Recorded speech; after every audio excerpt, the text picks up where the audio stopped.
Are we live? Are we live? Who knows? Streaming on LinkedIn. Very good. Just waiting for the YouTube stream. There we go. We're live. Welcome to a Sunday morning where I have jumped into the studio to do this stream without running the heating in here for an hour. So it's quite cold. It's actually very cold. And yeah.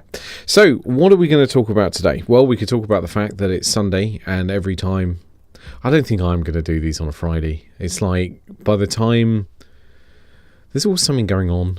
Like, yeah, there's always something going on. Sunday mornings are definitely an easier time for me to do these. So what has gone on this past week? I didn't do one last week because I actually went out. I went to a works Christmas party, which is the first time I've been to a works Christmas party in a very long time. Possibly something like, it probably is something like 10 years. It might be more like 8, but it certainly is quite a long time. But that is just how exciting I am. So what has been going on for me? So this week, in terms of the socials, I had a post go viral, and although it makes for good television, I will just go and have a look to see what the traffic ended up being like that on. So this was on LinkedIn, and like all good viral posts, the beauty of it was that no one really understood what it was that I was talking about. So where are we? It had 37,000 views last time I looked. Interesting to see whether it's got over 40,000, which is massive. Like that I don't get posts that do that well normally. So where is it? 37,090. Okay, so this basically, the title of the post was that Agile development will burn through your MVP budget, leaving you with nothing. Don't use Agile for your MVP. And then I also wrote the headline of Agile is toxic to startups. In hindsight, there was probably more that needed to go into that hook. So the rationale of that was and like, as I said, like all good viral posts, no one really understood the point that I was trying to make and just waded into the comments. But those comments were great. I got lots of what have we got? This is wrong. This has to be the worst advice I've ever heard. Blah blah blah. Agile is a tried and tested process. Head scratcher for me is how's the agility problem? I completely disagree. Don't think I've ever heard before I would have achieved product market fit if it hadn't been for Agile. Basically, startups should do Agile. Okay, fine. I think, get your own audience in. I think where that post, where I stand by that post is that I was talking about at the very, very early stages, not necessarily once you have established product market fit. But this is all on the background of the fact that you have all these what I call problems now, which is that people are always telling startups that you don't need to, that you should be able to validate assumptions before you build an MVP. And in fact, I did another post which was basically the only power on earth that has the ability to validate your product is the market. And anything else you do is just waiting for the market to give an opinion as to whether you do actually have a product or not. And a lot of people weighed into that. That post didn't do as well as I would have thought it was going to do, but there were people weighing into that, which was basically coming back to this idea that you can build an MVP for £10,000. Or you can build an MVP with, they didn't actually say £10,000, they just said you can do it with 4 to 6 weeks work, which is insane. The reality is that it is only the market that can validate your MVP, and in order for the market to validate your MVP, you have to have something to sell, which comes back to this idea of a minimum marketable product, which was I actually haven't done any long form stuff on YouTube for about a month, which is very bad of me. But the last thing I did do long form on YouTube was about minimum marketable products, and that didn't do very well either. I feel like I'm really pushing water uphill with this idea, and it comes. I wonder if the people who are kind of talking about the fact that you don't need to build a proper MVP, or you don't need to kind of go, I don't really want to do another live which is all about this same topic, really. So I'm not going to.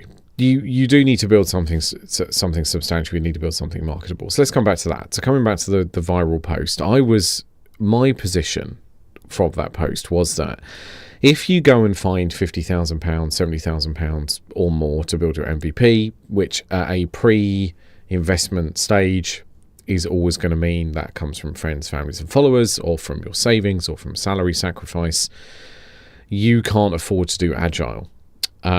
Because agile is done on a best endeavours basis. Like, straightforwardly, you do not know when you're doing an agile project if you are going to deliver what it is you set out to do. That is what the point of agile is. The point of agile is that you accept that it is very difficult to know what it is you're trying to build at the outset, and so you don't try.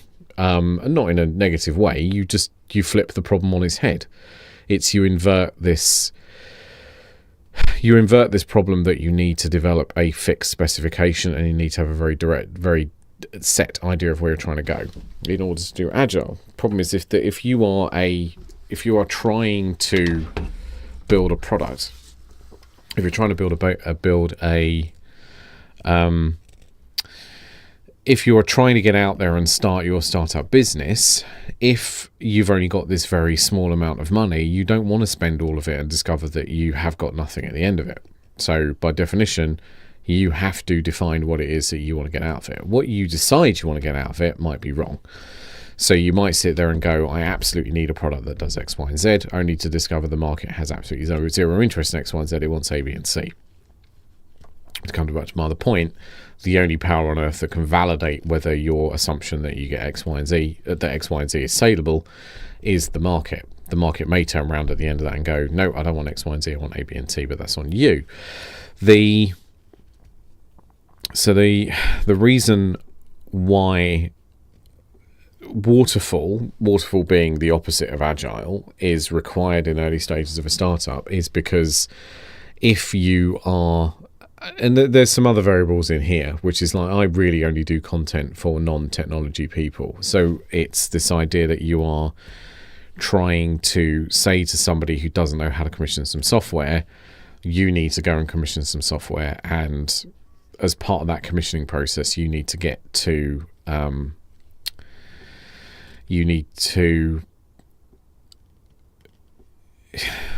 somehow get an agency to build something for you where you know what you're going to get at the end of it. And it's this point. It's the fact that you need to know what you're going to get at the end of it, which inherently is anti-agile. Now, if you want to do a software project on the basis that you don't really know what you're trying to build, because you are trying to find the customer and the customer is kind of not signaling where they are, then fine, use agile. But you have to be in a mindset where you are going that you will spend effectively an unlimited budget trying to find the customer. That doesn't work. Coming back to, this is somebody who's gone, I've got some savings, I'm going to take 6 to 12 months off work. I'm going to find some money from friends, families, and followers. I've got some income coming in, but I'm going to, whatever that might be. I've got a couple of rental. This is all very, kind of first world problems, right? I've got a couple of rental properties, so I'm going to take the money from the rental properties and use those to sustain me while I build a product up from my savings and from my FF&F money.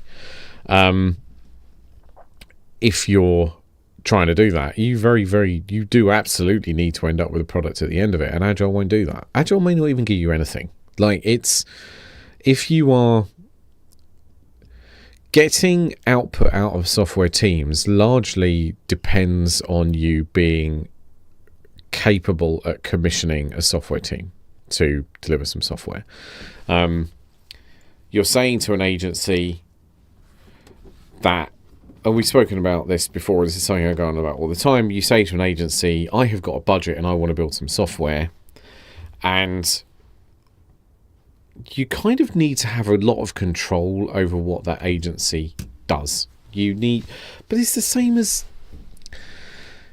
outsourcing anything you do in business, right? You can't just say, I've got this unlimited sum of money and I don't really know where I'm going to get what I'm going to get out as a result of the end of it. It's you have to be certain. You have to be certain what it is that you're spending money on and you're going to get money in return. This can be the same as marketing. It can be the same as operations. It can be saying, you don't say to a company in China, go away and manufacture a widget for me and put them on a boat, and when I get there, some of them might work, or some of them might be the same color that it was that I thought it would be when we had the conversations about it. No, you give companies that are building stuff for you really specific instructions, and you get assurances. I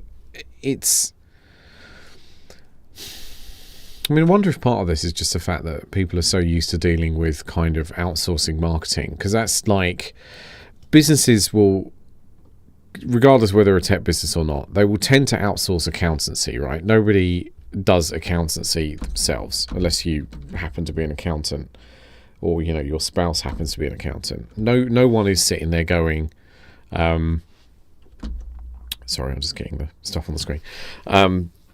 But when you outsource something to an accountant, that's really certain work.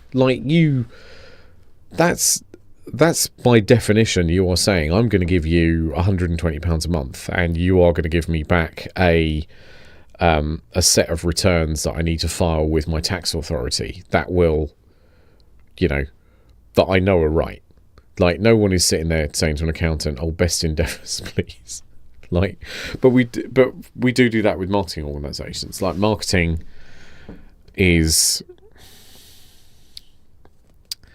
I've had some bad experiences of marketing stuff, I think, and it kind of like, it's making me want to describe marketing organisations as a bit slimy, which I think is unfair, which I think I probably shouldn't say. I think but that is like the ultimate best endeavours, right? Nobody knows what your marketing is going to get you. And their whole industry is set up on that basis, that we by definition don't know how much of this money you spend is going to translate into new work. And there are, actually, you know what, there are a lot of slimy marketing people out there, but it's kind of like, it's one of those things where the industry, you have this kind of professionalized agency or a really good freelancer who'll be genuinely good at what they do, and then you have, for every one of those, you get 90 people on LinkedIn going, I will get you 50 leads a month, and I will do your appointment setting, and I will do all this stuff, and it kind of like is crap. Like, that doesn't work.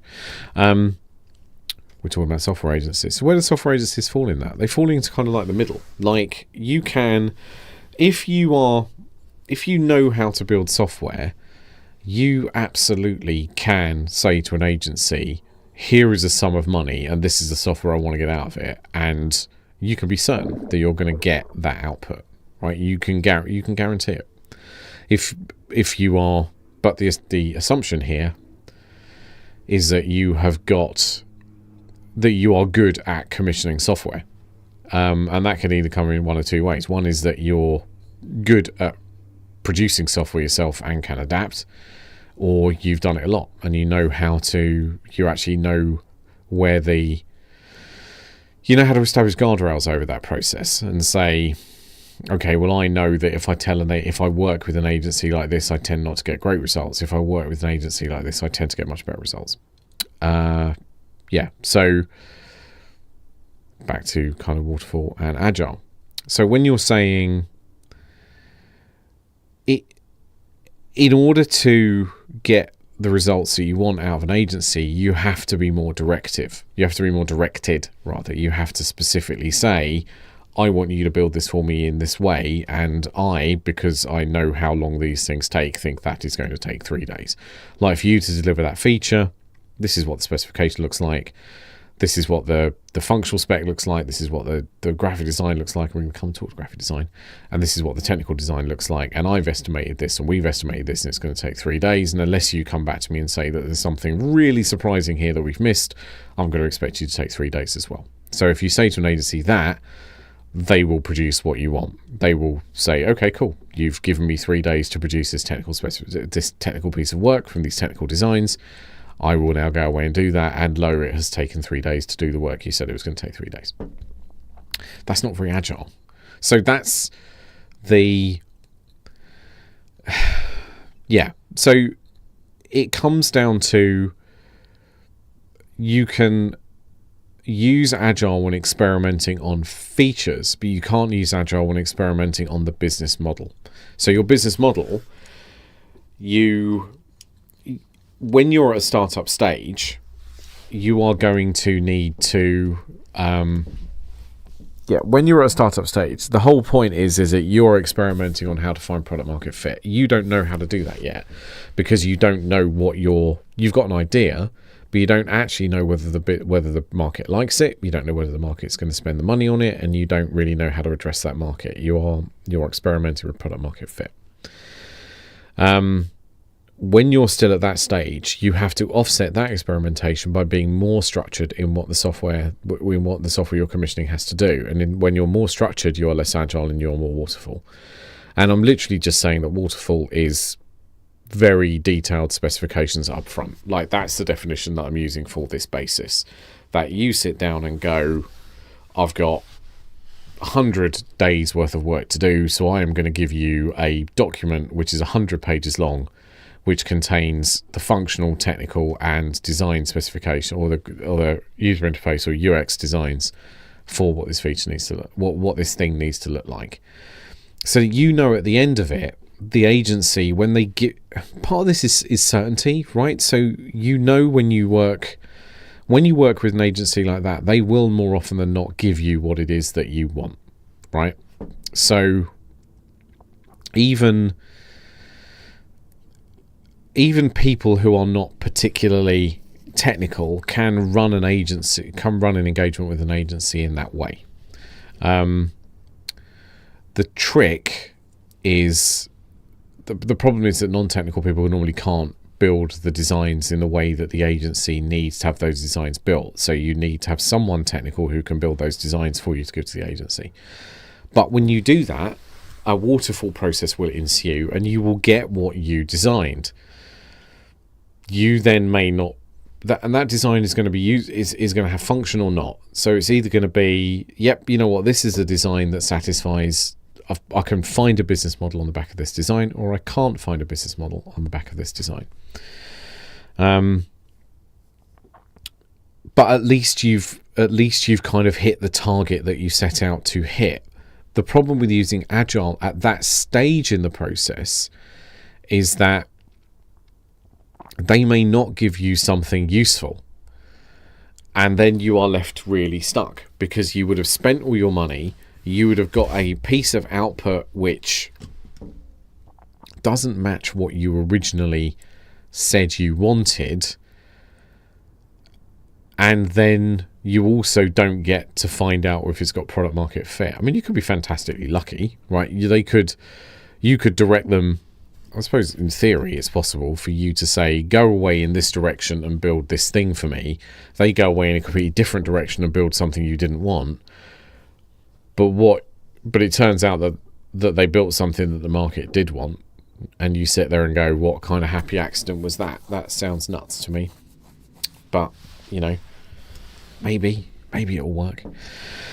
So, and I think that's where a lot of the people who are arguing with that post that went viral on LinkedIn, which is how we started all this, if you remember that far back, that's where the people are really complaining, because it's like you do need to use agile later, because agile is a more natural way of building something experimentally, but you need to use agile to experiment on features. You mustn't use agile to experiment on product market fit, because you need to know that what your you need to test the hypothesis that you've got. So you've sat there and gone, I think there is a market for, I don't know why this is always my go-to example. I think I've done a lot of work in built environment, and I think this one makes a lot of sense. So I think there's a market for a business where I have a building site with some residential properties, like a load of houses, and I give a tablet to my site manager, and they go around and they collect all the snags, and they take pictures of the snags and descriptions of the snags, and I take all those, and then I can go and I as a project manager, can go and look at what's gone back from site and apportion all that work out as remedial work that needs to be done to contractors. Right? That, to me, there must be. I think there must be products that do that, but that to me is kind of like, yes, that's my hypothesis. I think there is a product for that. I think the market will work well for house builders, and I think it will work well for contractors, right? So you sit there and go, that is my hypothesis. So you design some software that does that, and you receive some software that does that.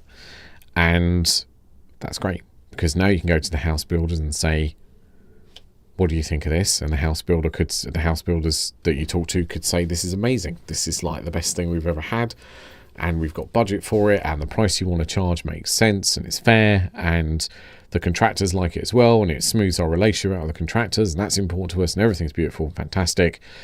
But that presupposes you have some software that does that.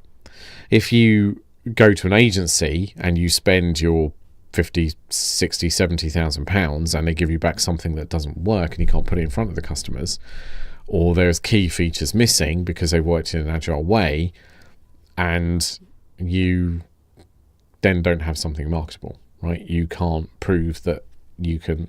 Product market fit fundamentally is about selling, right? You have to know that you can sell what it is that you're offering, or more to the point, you have to be able to invoice it, and someone will sit there and receive that invoice and then pay it.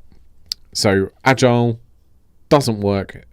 Don't use agile until you find product market fit. When you have found product market fit, you can then use agile, because agile is genuinely good at building, is genuinely helpful at building software. But you need to have I'm going to have to describe this as an unlimited budget. I think it is like, you need, in order to use an agile software development process, you need to be able to commit to spending a certain amount of money each month forever. That's just how much money, your business will then start to incur a cost, which is that you have to pour a certain amount of money into the software development process in order to keep developing a product. There are some businesses where you never need to improve the product. This happens. That's a weird phenomenon. It happens more than you'd think, right? Because it can be that, because this came up in conversation. This has come up a couple of times in conversation over the last couple of weeks. And the software has a life, right? When you're in a business and you build a piece of software, that software has a life where it will organically live for a period of time, right? But it's very difficult for that software to have a life expectancy that is more than that. That life expectancy is somewhere between 10 and 15 years. If you sit down and say, I've produced this piece of software, and let me run you through the classic example, which actually was aligned with some other stuff that's come up recently. So you have somebody in a business who will go, I'm going to produce this piece of software, so I'm going to express some value in some software code that we can sell to our clients. So you'll have someone within an existing business that is not really a digital business at that point, but they will say, I think there is... Actually, that's not fair. It can be a technical business from the outset, but realistically, you'll end up with someone who is relatively amateur, who will say, I'm going to build something where we can deliver some value to the customer. And then the management in the business is able to kind of go, you know what, Alice, Bob, Carol, whatever, you have produced something that we can sell. And where you see this phenomenon happening is in businesses where there's much more interest in the commercial sales part of the organization as opposed to technical innovation. And there are some markets where this isn't important, right? There are some markets where you can establish some functionality that isn't particularly highly competed. And what will happen is that you will have a piece of software that exists for that lifetime. And somewhere along that line, the business needs to go, we're reaching end of life on this software. And I know it seems crazy to suggest, but why would software have a life, right? Why is there this 10 to 15 years where if you don't radically change the product, it just dies? Part of it is fashion. Part of it's more than fashion. It's dealing with kind of the shifts in both from a supply side and from a demand side, right? So we had a shift, which is now a very old shift, which is that 15 years ago, most of the world didn't like using computers 24/7, right? So before iPhone and Android came out and everybody started spending most of their lives on their digital devices, on their phones, people only used to use computers at work. And it used to be that you'd end up with people who would sit there and say, I don't like computers. And to think about the kind of like the Gen Z or the Zoomers now thinking, none of those people are sitting there going, they don't like computers, right? That is not a logical thing for them to think, because you might get the odd outlier, but realistically, no one's sitting there anymore going, oh, I don't like this stuff. But it used to happen. So there's kind of like a shift in demand. There's also a shift in supply, in that now we run everything in the cloud. We used to, if you used to sell a piece of software, you used to have to sell the customer either directly or indirectly some hardware on which to run it, some support in which to keep it running, etc. Now we don't do that. We just run it all through the cloud. So as those shifts happen, and now we've kind of got this supposed shift to AI, right? So you end up with these kind of fashion changes, or these changes in macro or micro or demand or supply approaches, which kind of kills off software and stops it being tenable. And the one that is sort of killing, sort of a big end of life thing now, is these products where you've got right at the end of this adoption phase of cloud, which is where there are still some businesses which are still selling on-premise software, and ultimately it needs to move. Regardless, it's not really the point I'm trying to make. The point I'm trying to make is that there are these 10 or 15 year shifts. But there's another problem that you have as well, in that sometimes you can get businesses where the management is sufficiently old that this becomes a non-problem for them. So if you are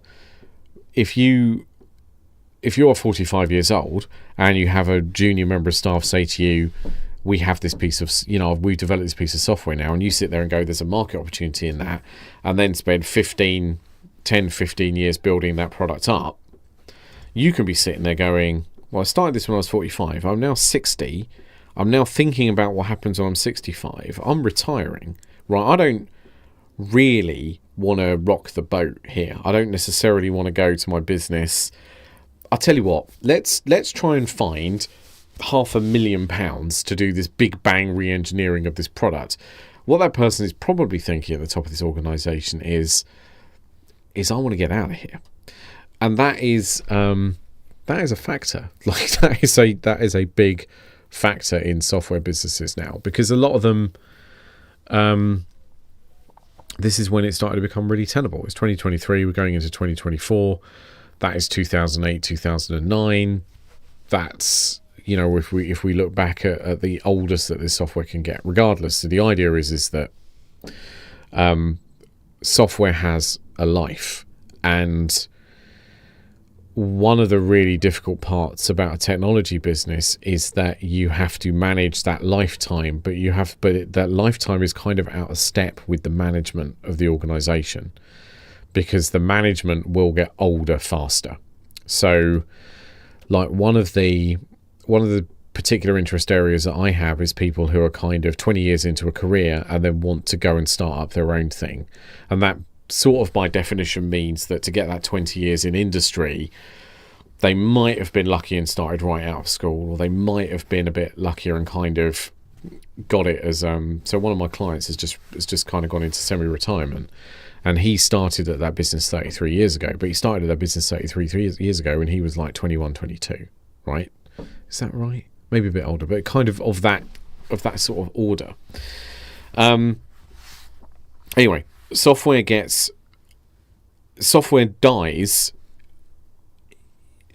in a different...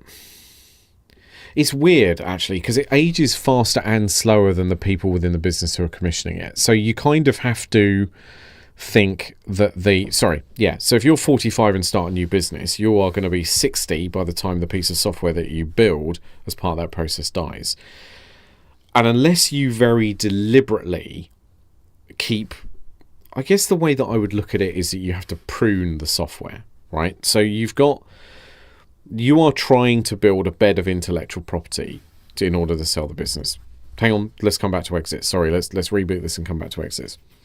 So you're 45 years old and you want to exit this business when you're 60 or 65. So you've got 15 or 20 years to build up the value in the business. Interestingly, most businesses are valued based on goodwill, right? Effectively. So it's kind of the base of customers, the supplier relationships that you have. Even it's quite unusual to value a business based on the technology that it has, because for the most part, those people who value businesses and people who are kind of acquiring businesses kind of regard the technology as a probably good enough in terms of it's probably functional, and that it probably cost an amount of money which is commensurate with the business size. So no one is sitting there thinking, unless you've got something really weird, like every example I keep thinking of here is like AI now, but you have to, unless you have something genuinely odd that you have built some intellectual property behind, then for the most part the valuation is just a factor of the goodwill. It's just a proportion of the goodwill that goes into the business. Anyway, you have the principals of business age 45. They are trying to exit at 60 or 65. They need to find someone who's going to buy that business, and depending on the size of the business, that's either going to be acquired. You're either acquiring goodwill into another business, or you're nearly always acquiring the goodwill or the multiplier of what that business does. The software that goes along with that, you have to, as I just briefly touched on, the analogy that you're using there is you have to go through a process of pruning that software in order for it to grow. You have to aggressively cut back not in a spending way, but kind of like you have to aggressively cut back on how this software is constructed in order to allow a new growth to come out. And this is how you get away from this problem in that software has a 10 or 15 year lifespan. Otherwise, you get to this point, which is really awkward, because you sit there and go, this thing is now 15 years old and it's based on a technology that is no longer supported, or which is a kind of a classic thing that will kill it, or it has to be deployed in a way where customers aren't really that keen on it, or it's got this thing about it where I'm having to explain it to customers, or I'm struggling to find people who want to keep maintaining it. So it hits a natural end of life, and part of that is Yeah, so this again is sort of interesting because this kind of maps into my career as well. So when I first started as a professional software developer, not when I first started, but about, well, actually, interestingly, it's about 10 years in, I'll think about it. So about 10 years, 10 years into my career, I started to see a lot of businesses that were having to replace their existing software, like wholesale, just file new, start again. Oh, excuse me.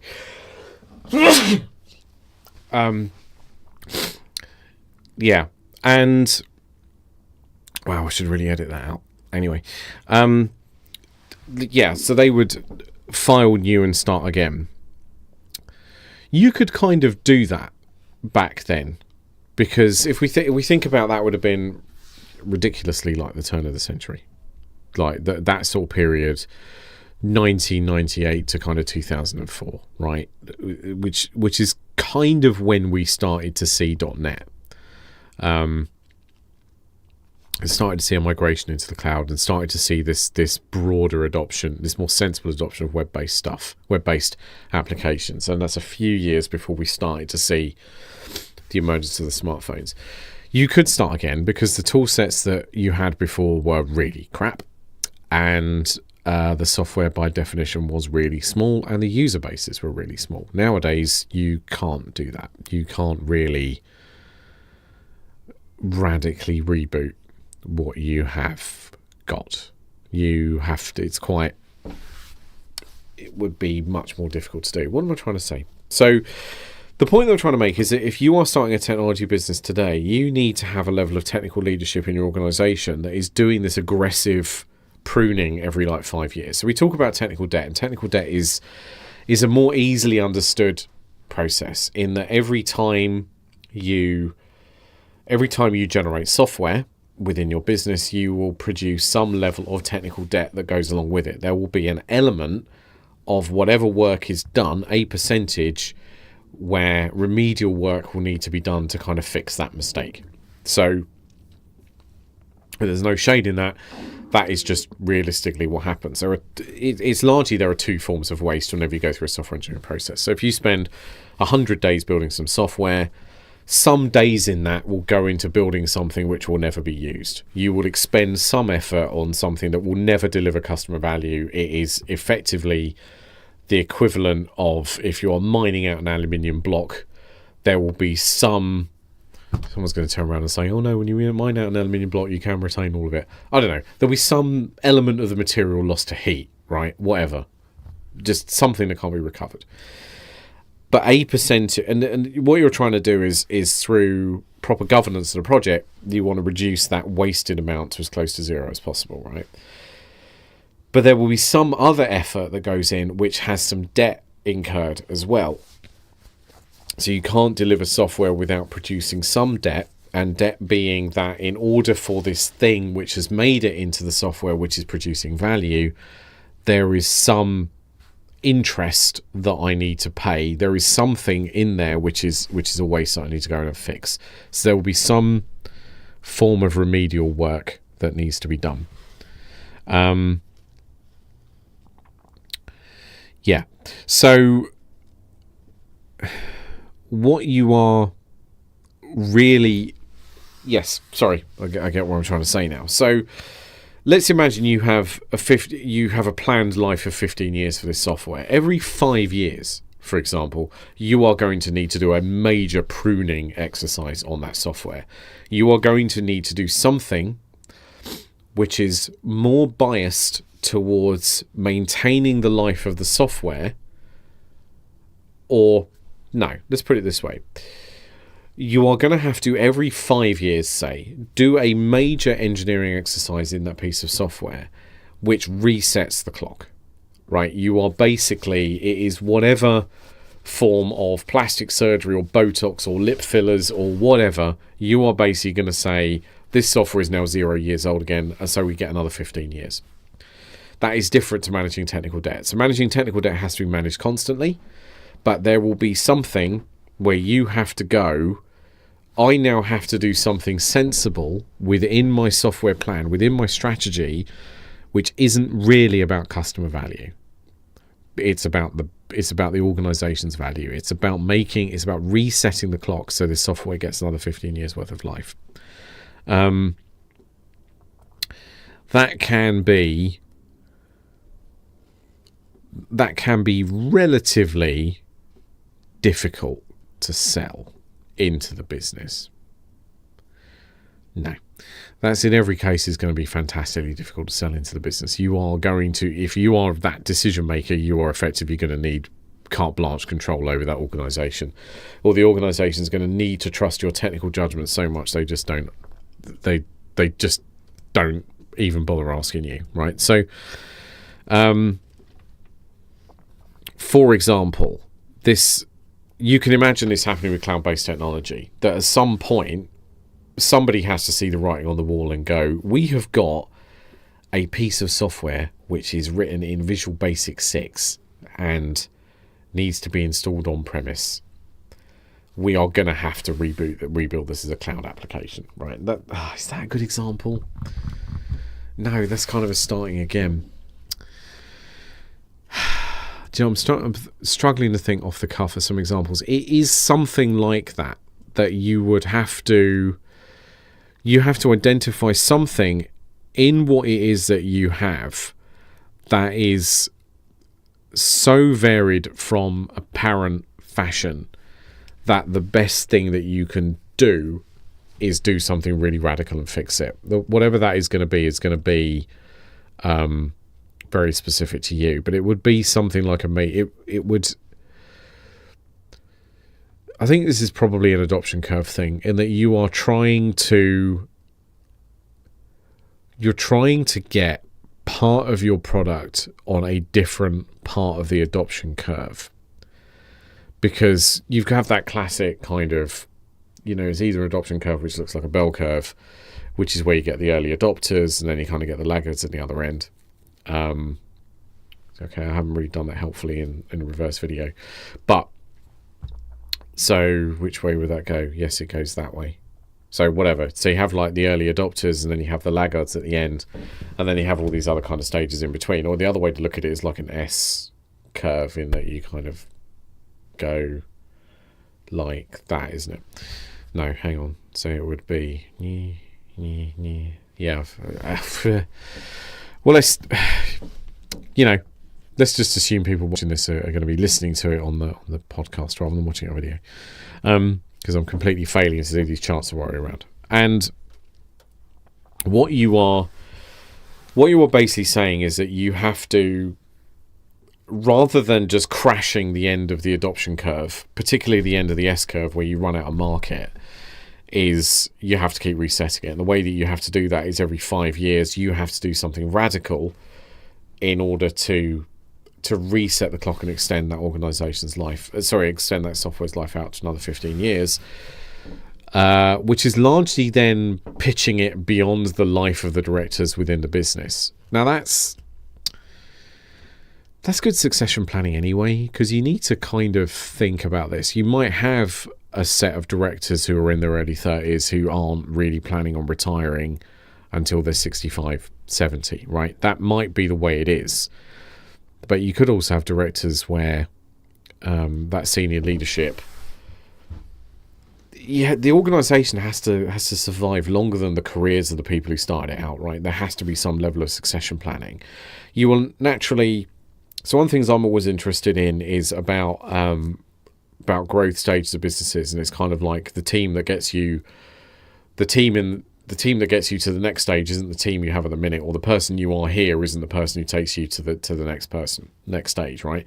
As the business gets bigger, you need different types of management teams, because organizations of different sizes need different types of people to manage it. Which is why, as a sidebar, as a startup, it's not a very good idea to take somebody who's worked in $1 billion successfully. It's not a great idea to take someone from Facebook or from Airbnb and whack them in a 2-person startup and expect them to do a good job, right? Because the thing that all the resourcing that they used to do that really good job at that really large company isn't going to exist for you. So